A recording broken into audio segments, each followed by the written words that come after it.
перхоть. То есть не было вот этого скрипа, который я люблю, никакой перхоти, все чистенько. Всем привет! А вы знаете, что это за коробка?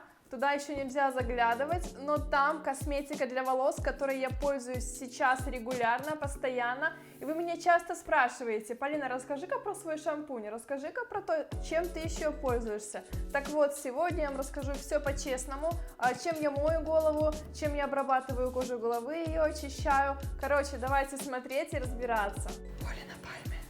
На самом деле мои волосы всегда были в более или менее хорошем состоянии, но сейчас, когда я начала пользоваться именно этими средствами, они у меня блестят по всей длине, можете посмотреть, и даже на кончиках. То есть я удовлетворена их состоянием в полной мере. Самых два главных момента для ухода за моими волосами, ну и за вашими, конечно, тоже. Это первое, хорошее очищение конкретно кожи головы. Это просто основа основ. Если не будет хорошего очищения именно кожи головы, то волосы не будут расти, может появиться перхоть и другие проблемы с волосами. И второй момент, очень важный тоже, но второй по важности, это питание длины волоса. То есть это маски, которые мы так с вами любим для волос, это увлажнение несвоеваемыми средствами, бальзамами и так далее. Сейчас мы все разберем. Самое главное, я уже сказала, очищение кожи головы. И базовое средство это, конечно же, шампунь. Значит, мой любимый шампунь сейчас это вот этот шампунь от фирмы, тут просто все на корейском, поэтому я вспоминаю, что это за фирма. На самом деле это фирма Aesthetic House. Aesthetic House это тот, кто учил немецкий всю жизнь. Aesthetic House. Verstehen oder nein? Короче, Aesthetic House, я так понимаю. Но, как вы помните, не так давно я снимала видео тоже с шампунем этой фирмы, но другим. Вот, посмотрите, здесь я его показывала. Там шампунь более увлажняющий, то есть я шампунем тем мыла где-то 2 месяца, может быть даже 3. И что я заметила? Мои волосы вымываются нормально, но не до конца. То есть было ощущение постоянно жирных волос, мне это совсем не нравилось, знаете, помоешь голову, берешь их, и такое ощущение, что они опять жирные. И когда я их вымывала, то есть не было вот этого скрипа, который я люблю, недостаточно он очищал. Оказывается, что тот шампунь, вот, кстати, бальзам от того шампуня, он еще остался, я им пользуюсь, ну, вы понимаете, да, примерно такая же баночка у шампуня была, он увлажняющий, а этот шампунь более глубокой очистки. Так как у меня кожа головы жирная, мне этот шампунь подошел просто идеально, голова скрипит, все круто, и я мою голову не так часто. Шампунь. И второе, чем я очищаю кожу головы, это пилинг. Я уже с ним снимала видео, посмотрите обязательно, просто я его заказываю уже 3-й раз. Видите, тут уже половина баночки, это уже 3-я банка. Просто я уже не представляю, как без него можно. У меня такая проблема – перхоть. Если я недостаточно очищаю кожу головы, использую какие-то шампуни без сульфатов, без парабенов, то у меня начинается появляться перхоть.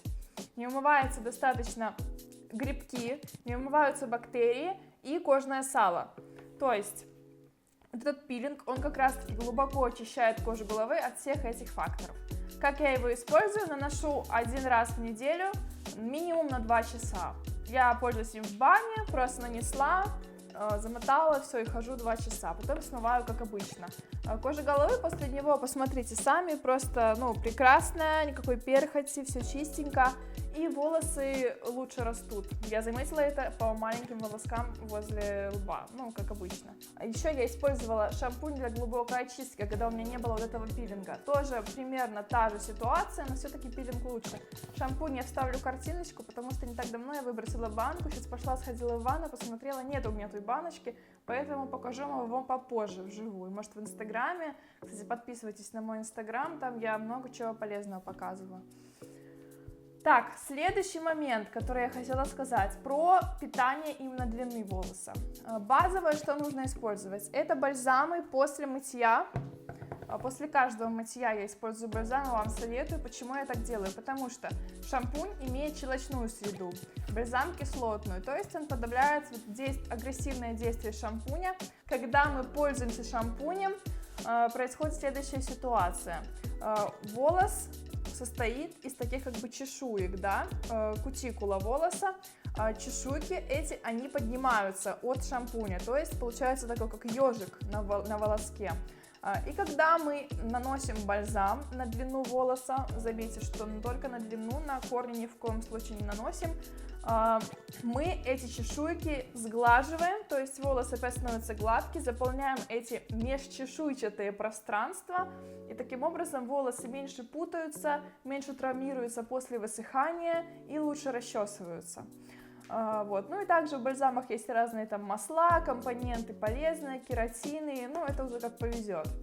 Мне нравится этот бальзам, но если честно, то больше, наверное, я его покупать не буду, потому что есть более и дешевые аналоги, и я хочу попробовать еще другую косметику, поэтому этот бальзам вот скоро уже закончится, я буду экспериментировать. Следующий момент в нашем черном плетеном ящике, уважаемые знатоки, это маска для волос.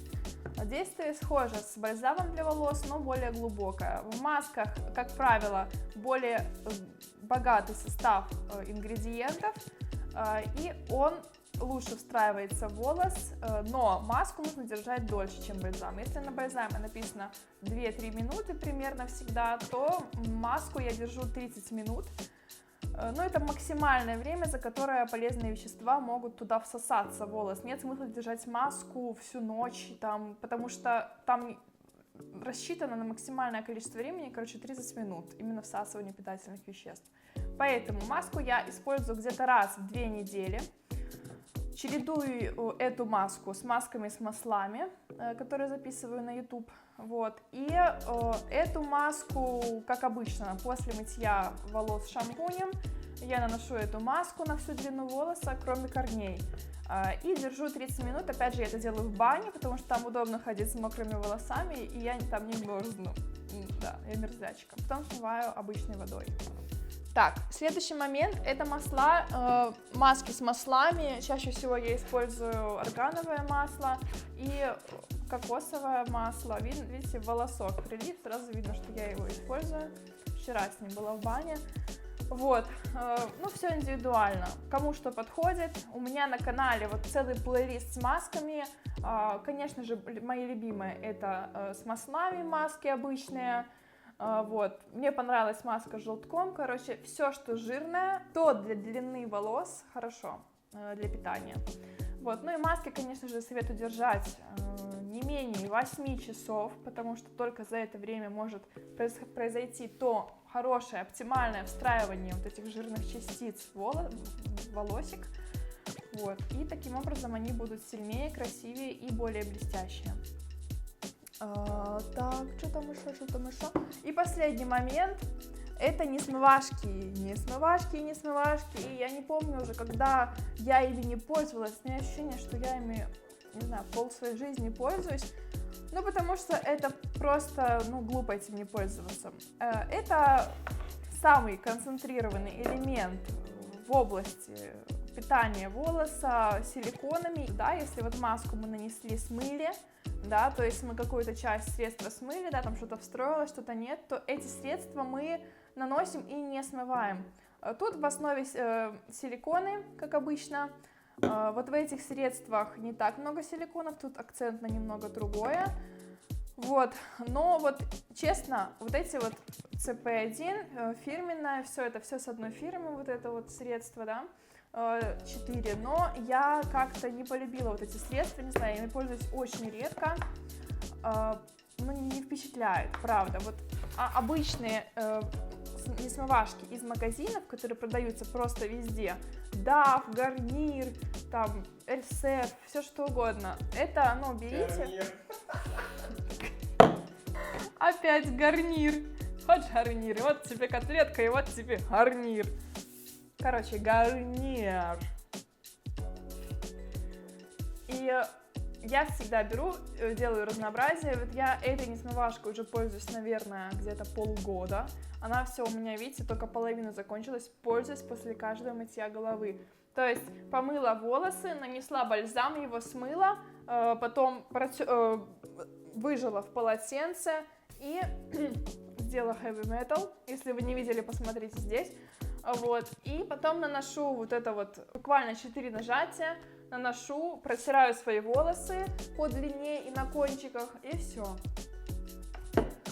Это защищает волос от действия внешних факторов и предотвращает появление новых секущихся кончиков. Моя исповедь завершена. Я просто вам все по чесноку рассказала. Если будет появляться что-то новое, буду вам тоже об этом рассказывать. Я думаю, что вам понравилось это видео. Напишите в комментариях, понравилось вам или нет. Больше таких роликов или не надо такого записывать. Я учту ваше мнение. Я вам советую пересмотреть видео с пилингом для кожи головы, о котором я говорила. И посмотрите видео с масляной маской. Ну, это просто база, моя любовь. Вот. Всего вам хорошего. Будьте красивы. Учтите, что я вам тут рассказала, возьмите себе что-нибудь на заметку. Здоровых волос и пока!